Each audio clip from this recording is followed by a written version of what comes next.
Muito boa tarde, como estão as coisas? Vamos chegando, amigas e amigos do Oração Ação. É um vínculo entre aqueles que estudam juntos, entre aqueles que se desenvolvem juntos, que expandem juntos. É uma alegria termos esse vínculo em coisa tão boa. Unir amigos e expansão da consciência é uma mistura fabulosa. Que tenhamos todos essa alegria sempre entre nós e em nós. Um grande abraço a todos. Vamos continuar nossas investigações sobre a grande fronteira da alma humana, a morte. Já temos alguns encontros com aspectos diferentes do fenômeno morte sendo estudados com Emmanuel nesse fabuloso O Consolador, com Emmanuel e Chico Xavier. E hoje vamos estudar a relação que sensações, a morte violenta e a morte natural provocam, no que elas se distinguem.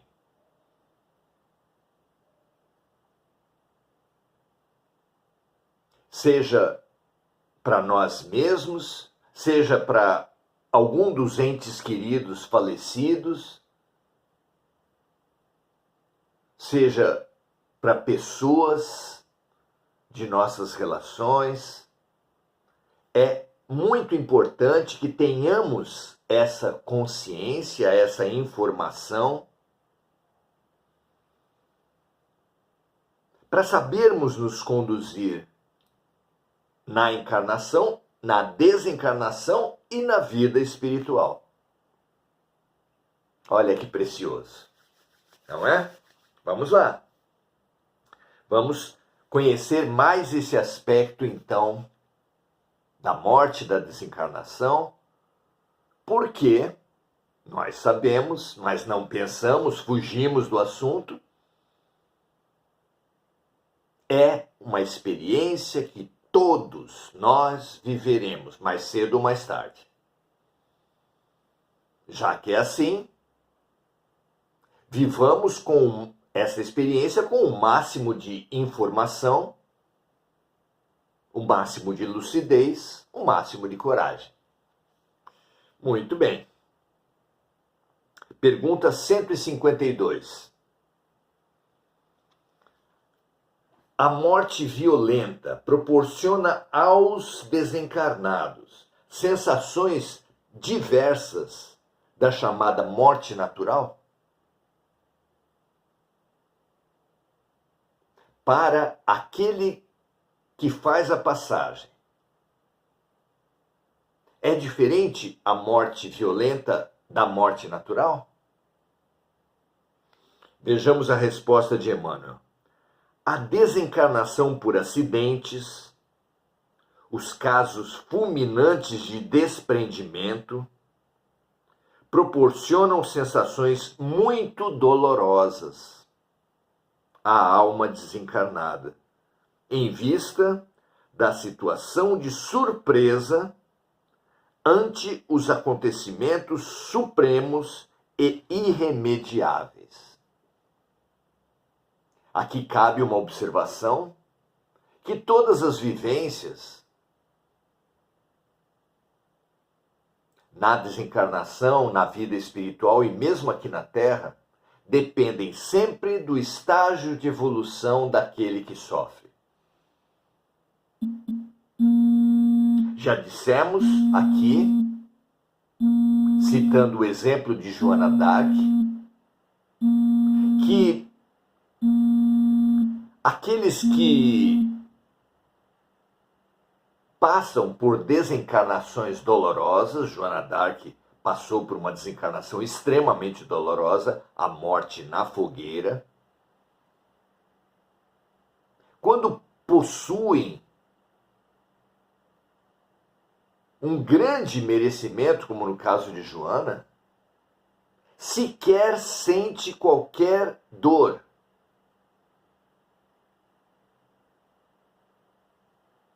O espírito que habitava aquele corpo sai daquele corpo, é retirado daquele corpo, é desligado daquele corpo antes dos padecimentos maiores. E isso vai acontecendo com as criaturas na medida dos seus merecimentos, caso a caso. Então, em qualquer consideração, em qualquer estudo que fizermos da morte, devemos levar em consideração o grau de espiritualização ou de apego à matéria e ao corpo de cada ser. Então vamos lá. A desencarnação por acidentes, os casos fulminantes de desprendimento proporcionam sensações muito dolorosas à alma desencarnada, em vista da situação de surpresa ante os acontecimentos supremos e irremediáveis. Feita essa ressalva de que vai depender do grau de materialização, de desmaterialização, de apego ou desapego à matéria e ao corpo, e o grau de espiritualização que cada indivíduo houver desenvolvido. Quase sempre, continua Emmanuel, em tais circunstâncias a criatura não se encontra devidamente preparada e o imprevisto da situação lhe traz emoções amargas e terríveis. Como é que é isso de devidamente preparada? Como podemos nós nos prepararmos para a morte? Em primeiro lugar, essa questão de sermos surpreendidos só se explica pela desatenção. Já uma criança terá experienciado situações de morte. Como dissemos antes, pela sua plantinha, pelo seu pet, por bisavós, avós. Todos nós vamos experimentando, de uma forma ou de outra, porque as histórias nunca são exatamente iguais, mas vamos experimentando o fenômeno morte. Como se a vida nos fosse dando vacinas através de mortes mais facilmente assimiláveis, para que depois, quando vier a morte dos pais, dos irmãos, dos cônjuges, dos filhos, possamos estar mais fortalecidos. Mas esse fortalecimento, o aproveitamento das vacinas dos desencarnes na infância, só é feito pela alma corajosa e lúcida. A alma que buscar a fuga das situações, claro, não aproveitará os remédios e será, aí sim, surpreendida, mas não porque os fatos não deram sinais, mas porque elas não se atentaram aos sinais que os fatos, que a vida lhe deu.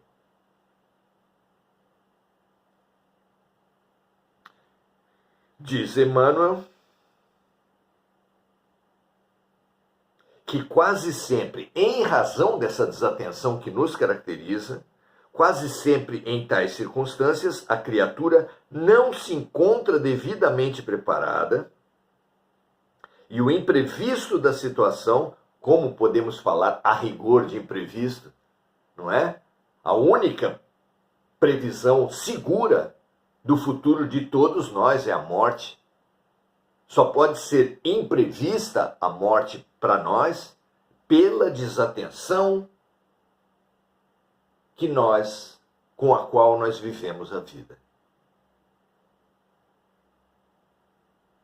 Então, quase sempre em tais circunstâncias, a criatura não se encontra devidamente preparada e o imprevisto da situação lhe traz emoções amargas e terríveis.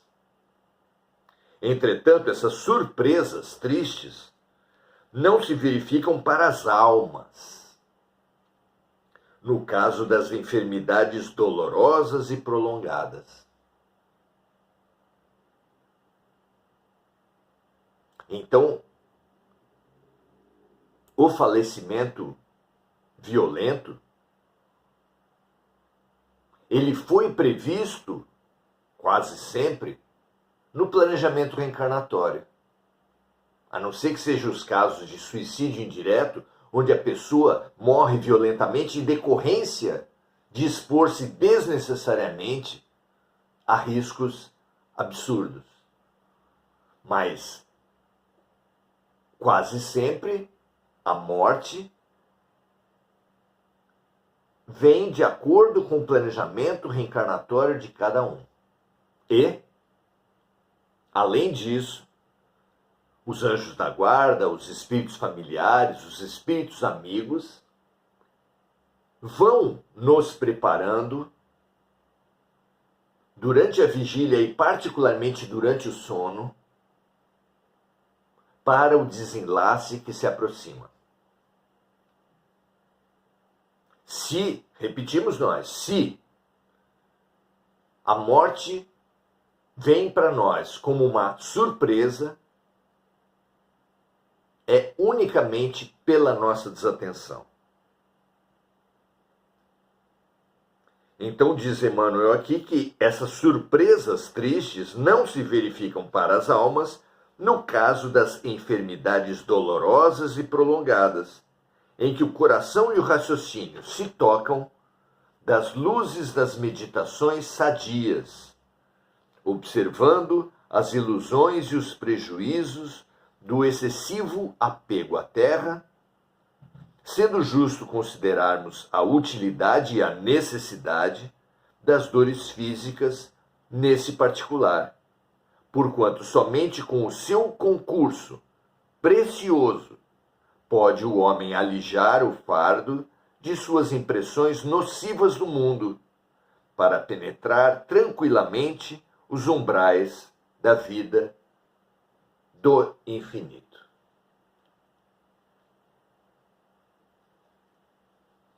Vamos então parte por parte. A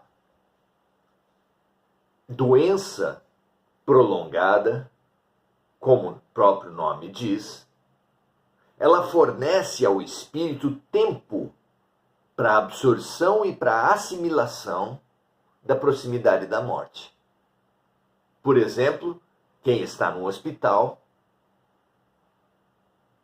tem contato com a morte de companheiros de quarto, de pessoas através da conversa dos enfermeiros. A morte integra o cotidiano de um hospital e a pessoa vai tendo contato com isso. As falas do médico, as orientações dos médicos a seu próprio respeito dão indícios da gravidade da sua situação, já que é uma morte demorada, prolongada. Tudo então vem em preparo daquele que vai desencarnar. Então, entretanto, essas surpresas tristes não se verificam para as almas no caso das enfermidades dolorosas e prolongadas, em que o coração e o raciocínio sente a pessoa no seu coração e percebe a pessoa no seu raciocínio, se tocam das luzes das meditações sadias. O gradativo desligamento que as doenças prolongadas nos oferecem,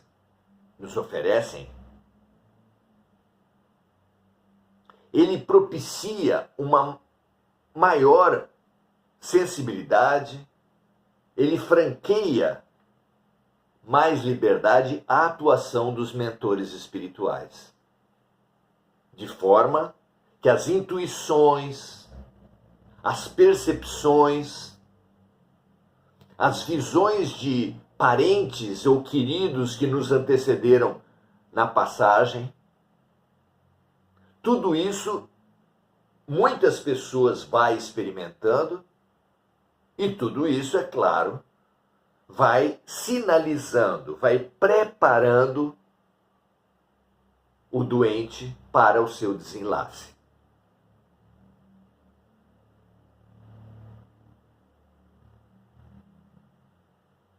É justo considerarmos, diz Emmanuel aqui, a utilidade e a necessidade das dores físicas.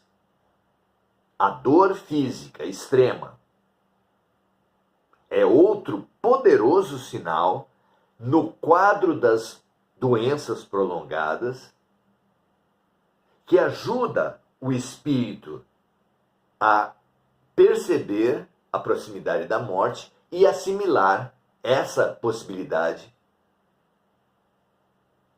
começando desde tempos atrás, tempos antes do desenlace propriamente dito, a assimilação da realidade que se aproxima. É justo considerarmos a utilidade e a necessidade das dores físicas, nesse particular, porquanto somente com o seu concurso precioso da dor pode o homem alijar o fardo de suas impressões nocivas do mundo. Então a dor impacta a alma. A dor impacta o corpo e o corpo impacta a alma, sinalizando, exigindo foco de todo ser, exigindo foco do espírito. Quem tem dor tem pressa, quem tem dor tem urgência, quem tem dor é chamado para auto-observar-se, para auto-acolher-se, para auto-amar-se.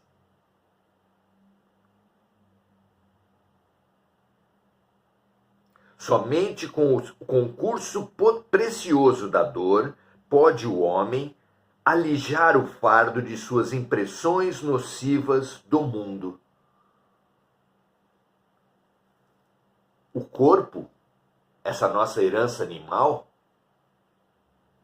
fica tenso, se intoxica com os sinais da proximidade da morte. Mas também as nossas impressões, as emoções que vieram das experiências anteriores, também nos intoxicam. Vejam o caso das pessoas que fizeram pactos com forças sombrias espirituais. Esses pactos, durante o sono, lhes são lembrados pelos seus parceiros e lhes são cobrados, no que às vezes a pessoa registra como pesadelos. E claro, quem tem pesadelos quando dorme, quem tem pesadelos que acusam a sua consciência, imagina inevitavelmente, se ele vivo sofre esses assédios, quando sobrevier à morte, os assédios serão muito piores. E assim, o medo da morte, que já é natural no nosso estágio de desenvolvimento, se multiplica. Não é?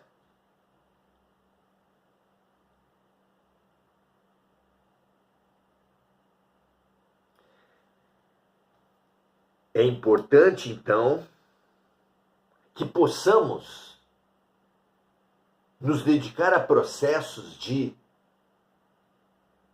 desligamento das culpas e mágoas pelo perdão, especialmente nas doenças prolongadas. Nas doenças prolongadas é possível nos desligarmos da matéria das mágoas, das culpas, dos medos, dos preconceitos, para, como diz Emmanuel aqui, penetrar tranquilamente os umbrais da vida do infinito. Fundamental esse movimento de desintoxicação das emoções tóxicas acumuladas com os erros cometidos ou recebidos. E o perdão e a compreensão são remédios maravilhosos nesse processo. Frequentemente o ser ignorante acha que se perdoar favorecerá a irresponsabilidade daqueles que erraram. Ah, se eu perdoar a pessoa, ele vai sair livre dessa? Claro que não.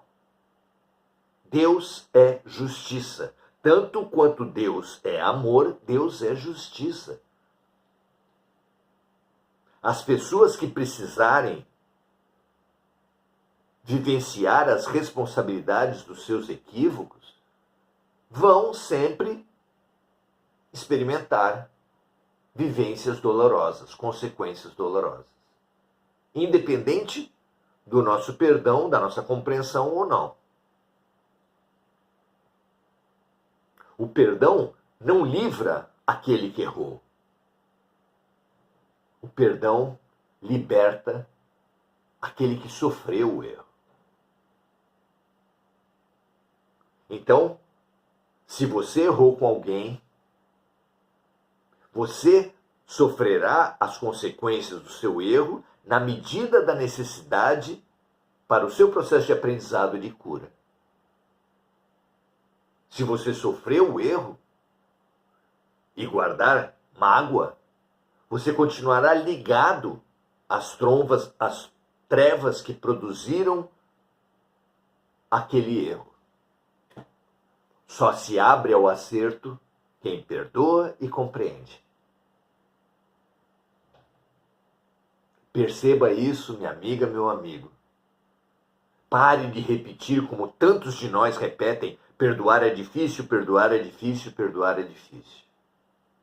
Guarde a certeza realista, prática, irrefutável, que o difícil mesmo não é perdoar, difícil mesmo é viver com mágoa, difícil mesmo é viver com culpa. Aceite que ninguém aprende sem errar, busque maneiras de reparar e de aprender com os erros, seus e dos outros, e cresça, livre. Lembre-se da figura da esposa de Ló, que foi advertida a não olhar para trás, senão viraria uma estátua de sal.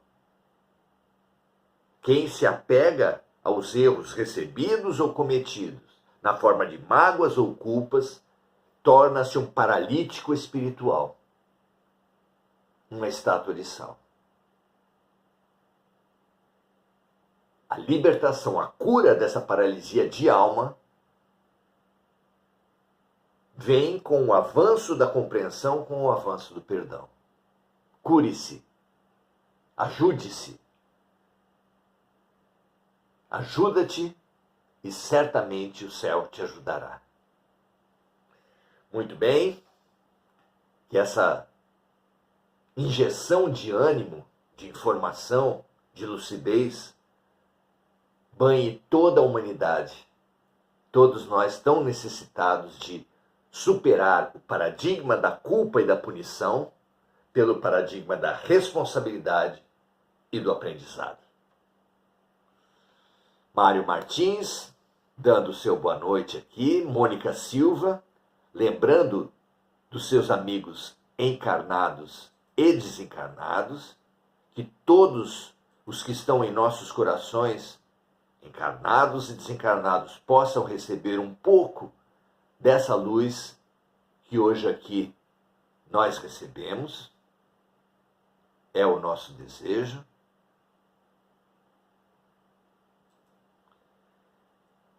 Que as vítimas das violências e dos acidentes recebam também essa nossa energia de solidariedade que é depositada aqui na mão das correntes médicas e possibilita o atendimento, o acolhimento, como cada um precisa, que nós possamos com isso sentirmos a alegria de ser úteis, em complemento à alegria do aprendizado, para crescer, para emanciparmos-nos, para avançarmos na nossa trajetória. Muito obrigado pela presença de cada um. Compartilhe se você entender que esse nosso momento pode fazer sentido para outras pessoas. E venhamos juntos no estudo de amanhã, onde ainda estaremos no tema morte, aprofundando, iluminando esse tema de diversos pontos de vista. Um grande abraço a todos e até a próxima.